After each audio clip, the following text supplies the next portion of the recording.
Takže ahoj, já vás vítám u dalšího unboxingu, opravdu už dělám třetí za sebou, vy ho uvidíte nevím kdy. A dneska to bude na vánoční dárky 2015, teda už takové shrnující, takže máme tady, já vám to ukážu od začátku, jo. Tak samozřejmě původně unboxing vždycky na ně odkazují, tak máte prostě grafickou kartu, jsem unboxoval, takže se na to můžete podívat, takže jsem dostal grafickou kartu MSI GTX 750 Ti. Potom jsem dostal tady tuto krásnou sadu, je to pořád vybaleno ještě, takže tu moc toho neuvidíte. Krásnou sadu Biohazard Connect IT Combo Elite Plus, takže tady tyto 4 věci, tady vám to tu vyskládám, takže je to prázdné, no tak prostě myš, podložka, sluchátka, klávesnice, jo. Všecko ukazuju v těch unboxingách, takže se na to můžete podívat, je to prostě tady na YouTube v popisku napravo by to tu mělo někde být ty ostatní videa, takže tu se podívejte. A jinak dneska budeme unboxovat další dárky. Takže jeden z velkých dárků, co jsem dostal, se nevlezají na stůl, je monitor Acer K242HL, myslím, že to je. Je to obrazovka 24-palcová, kterou jsem opravdu potřeboval, protože starý monitor mi vypověděl službu, nebo nevypověděl, ale přetavili se mi dráty, musel jsem to opravovat ručně, ale tady tento se mi tu ani nevleze, čili musíme to dát aspoň takhle na krabice. Řeknu vám o něm později, co, takže vytáhneme nejdřív. Tady je prostě nožka, nebo prostě tento držák, takže to si můžeme hnedka vybalit, nevím na kterou stranu, dívám se do foťáku, co točím. Takže nožka prostě, klasika. Potom tady ještě, co jsem viděl, tak je podstavec, prostě kulatý. A to je prostě na tu nohu, taky nevím, co bych vám k tomu více řekl. Takže to tady odložíme takto. A teďka vytáhneme tady tento polystyren. Vidíte, tu se nám objevují nějaké kable. Takže si je vytáhneme. Toto je to smetu jenom pryč ze zemského povrchu. Tady se to nějak v tom zaseklo. Přátelé, takže kurňa s tím polystyrenem. Musíme to nějak vyklínit z toho, tak perfektní. Polystyren můžeme hodit na zem. Je to opravdu teda monitor přiměřeně drahý je. Koupil jsem ho v OK ve slevě před Vánocí. Jo, K242HL, je to přesný název, co jsem říkal. A vlastně má vstupy, kromě VGAčka má DVI, podle toho jsem vybíral, samozřejmě tady je zásuvka, ale tady vidíte je DVI tež D, takže připojím už opravdu do gamera HD, přesně, protože tady je propojovací kabel z DVI-D na HDMI, takže to zapojím do gamera, to dám do monitora, pojede to už prostě přesně, nebudu to muset nějak obchcávat jako loni. Jinak monitor má tady ty díry můžete vidět, takže je kompatibilní VESA, což já taky využívám, protože já ho mám pověšený vlastně na stěně. Dále tady máme kabel zobrazovací VGA, který teda nepoužiju, protože mám tady tento, co jsem vám teď ukazoval. Potom jsou součástí napájecí šňůry.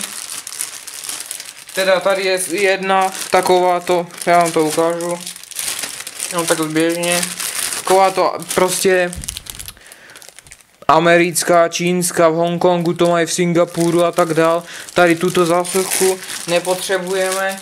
Tady v krabici se ještě nachází naše, normálně evropská, takže klasická zásuvka, prostě 230. A tady máme tento návod, jo. Takže to má monitor, má ten kontrast 1:1 a odezva je 5 milisekund, což je prostě tak jako to. Standardní, jinak uhlopříčka 24, což znamená asi 61 cm a je to tak akorát, takže toto je vlastně jakoby ten monitor, takže si to tady dám opatrně někam jinam, ať nám to tu nezavází, ty kable, tak. Doufám, že by to nebyla vidět moje hnusná hlava teď. Tak, potom tu dál mám, já to budu tak postupně brát, jo. Další dárky, tady si toho naberu víc. A teď vám řeknu vlastně, co jsem říkal v minulém unboxingu. Koupil jsem si předem myš Biohazard V2, ale budu používat tuto, líbí se mi více než ta černá myš, co jsme unboxovali minule, takže ji opět vybalím, opět se mi to tady zaseklo, tak jako u minulého unboxingu, takže vybalíme myšku a tady ta je navíc programovatelná, ta druhá není. A dá se tady programovat i prostě osvětlení a tak dále, jinak samozřejmě drivery tady jsou opět. A jinak myš vypadá skoro identicky jak ta druhá, má stejný počet tlačítek a prostě ale je hezčí, taková prostě nebezpečnější ta myš, takže budu používat tady tuto, jinak délka kabelu a parametry se vůbec neliší, je to zase pozlacený drát, všecko Connect IT, podpora toho pořadu na tom kůlu, a mě to pořád vypadlo a tak dál, takže opravdu krásná myš, nevím, co bych vám k ní více řekl, byla slevněna dostatečně, myslím, že ze 600 na 3, takže to jsem jako dostal od mámy a tak dál, takže myslím, že je pěkná, nebo ne, vím, líbí se mi strašně, bude se mi hodit i k té podložce, vlastně, kterou jsme unboxovali minule, takže je to opravdu krásné. Tady sice nejsou náhradní ty packy, ale to mi nevadí. A jinak je to číslo CI 464, jo. Takže tato krásná myš, opět tady v tomto, vidíte, Biohazard V2. Ale tady jsem dostal paměti RAM, které já teda nebudu instalovat, poněvadž viděli jste minule moji mini caseu, teda předminule. A já se tam přes ty kable k tomu nedostanu, tak to pěkně, abych vám to ukázal do kamery. Takže tady jenom přefiknu tady tuto plombu, nebo prostě toto. A otevřeme to. Jsou to rámky Kingston HyperX Fury. Modré teda jsou, to můžete vidět ostatně. Byly ještě červené, bílé, myslím, že byly dokonce a černé.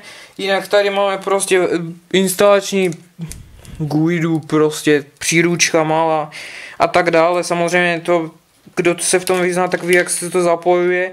A tady je ještě nálepka na caseu, můžu si tady dát HyperX. A jinak obsahujete teda dvě rámky, jsou to 8, což mi teda bohatě stačí. A prostě klasika, zapojte rámky, vidíte, jsou opravdu krásné, vidíte, tady máme tento, prostě ne ventilátor, prostě tady můžete odcházet ten vzduch z toho, no. Takže jsou takové to, a jinak vidíte, assembled in Taiwan, takže opravdu krásné, nádherné rámky. Instaluje se to samozřejmě klasicky, je to dual channel, protože většina kompů má dual channel, takže jsou vždycky dvě. Mohl jsem si koupit i jednu, ale koupil jsem si jako ten double modul. Takže to. Jinak dále tady máme soupravu montážní, protože jak víte, já jsem elektrikář, zámečník, mám dílnu a tak dál. Prostě mám tady montážní soupravu Bosch, což se mi hodí, protože tady máme vrtáky do zdi, do železa a do dřeva, které teda, abych vám to mohl ukázat, tak toto. A tady na vrchu je taková špička, nevím, jestli to bude vidět, a to je prostě fréza, jo, taková malá.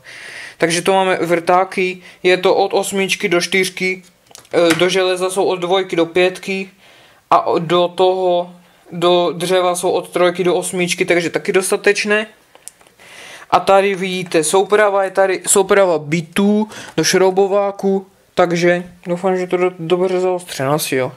Bitů do šroubováku, takže máme 3 plocháče, 5 křížových a 2 torxy máme, T20 a T25. Potom je tady takový zmenšená verze stromkového vrtáku. Vidíte to? Takový maličký, šikovný. Potom tady máme prodlužovák na bity. To je tady toto, nebudu to vytahovat, je to namazané všecko.